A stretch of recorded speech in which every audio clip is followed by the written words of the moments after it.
welcome to this very special episode where we have a man who needs no introduction.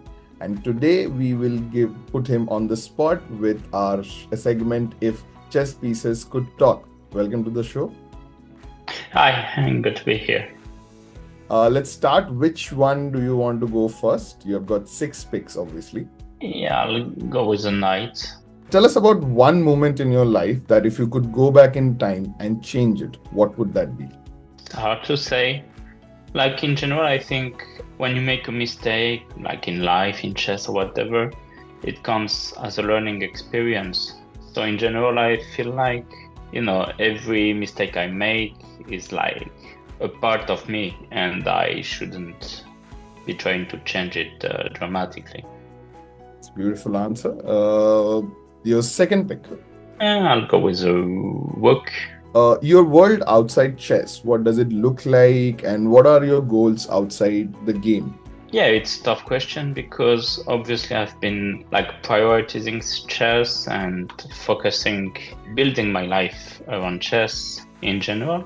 But I try to have as many hobbies as I can, especially when I'm in Paris. So that's half the year, I would say. So I have a lot of friends in Paris. I have some friends outside Paris as well that I try to visit a lot. So in general, friends and family is like some good structure for me. So, of course, to have social interaction that I enjoy. And I like playing games a lot. So that includes board games, of course, cards.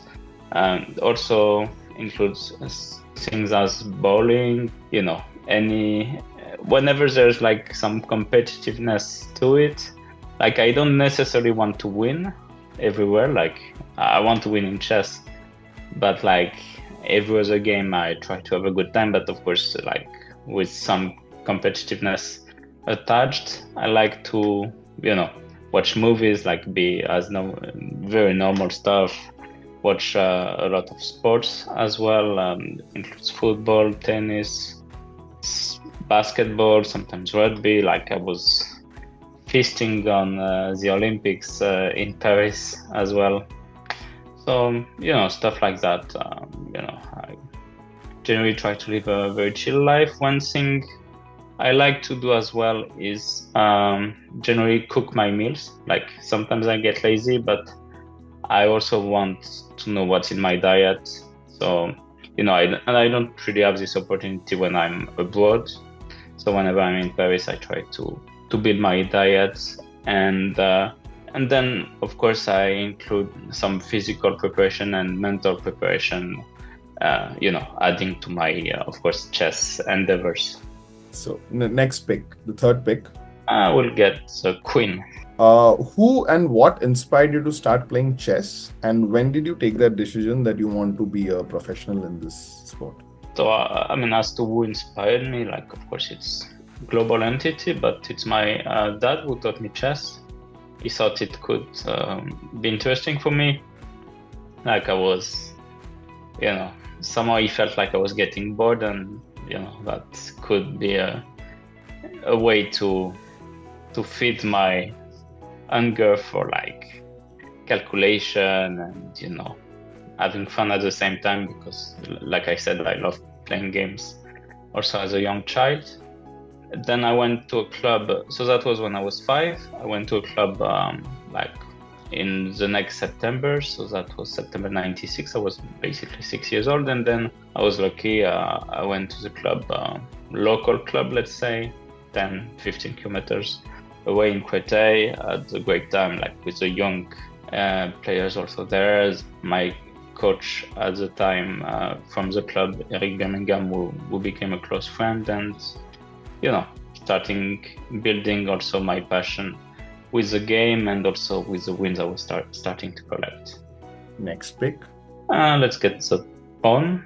Talk us through your mindset when you came across GCL and the experience of playing in the league in the first season. Actually, I didn't really know what to expect before I went to Dubai. So we have some experience as chess players playing for a team, but generally it's either club interactions or when we play for Olympiads and stuff like that for our country. So of course the there's an obvious like catalytic, like of course we want to do well to represent our country in a good fashion. But here, of course, I have some experience, especially with my French team, especially to create some bonds and make things work. And that was what I was hoping to bring in this first season. And of course, this is what happened. Of course, not generally thanks to me, but also because 𝐭𝐸𝐤𝐞𝐬𝐤, another lead player for Mumbai team, also brings this energy. Like that's how he fits in these team competitions, and everyone joined in gladly, and that made it a really great experience. Like we were feasting on this interaction we had during the whole 2 weeks of the event, and generally we had a really great time. And I'm really looking forward to be back in London for a second season with basically the same roster. So now the connections have been made, and it's gonna be really a smooth sail, hopefully. We've got 2 more picks left. You've got Bishop and you've got King. Yeah. Let's go Bishop. With the advent and globalization of technology, how do you think the game of chess has evolved, and how has that impacted even in your style of play and everything? You mean computers? Yeah. Yeah, because of course there's a lot to be said about the evolvement of chess, like even outside with streamers and so on. But if we talk purely about computers, like basically they taught us some way of playing that we didn't think were possible. So that's my main takeaway.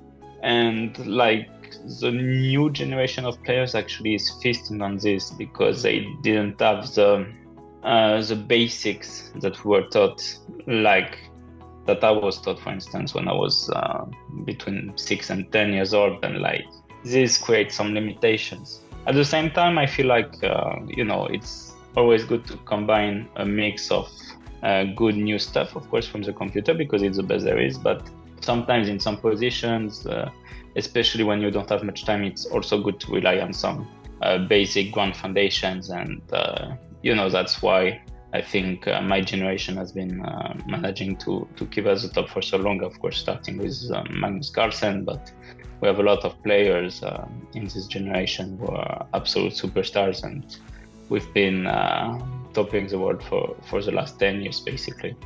So we've got King. You became a grandmaster at the age of just 14. Talk us through that moment, and was it very daunting for you to be at that level at that age? Well, actually 14 now feels like old because now grandmasters they tend to be 12 or 13 now. Like early 14s is already kind of late, but at the time it was not the case, and it gave me confidence, especially because it took me some time to actually start clinching the norms compared also to other players of my age. But no, it was felt very good. Of course, I didn't have that much time as well to go in the competitions because I was still at high school and stuff. But like it felt part of the natural process to become a grandmaster. I already felt like my limitations, if any, would be at a higher ceiling, but it was still a good thing to achieve, of course. And I tried to build on that to improve and keep on improving and be the player I am today.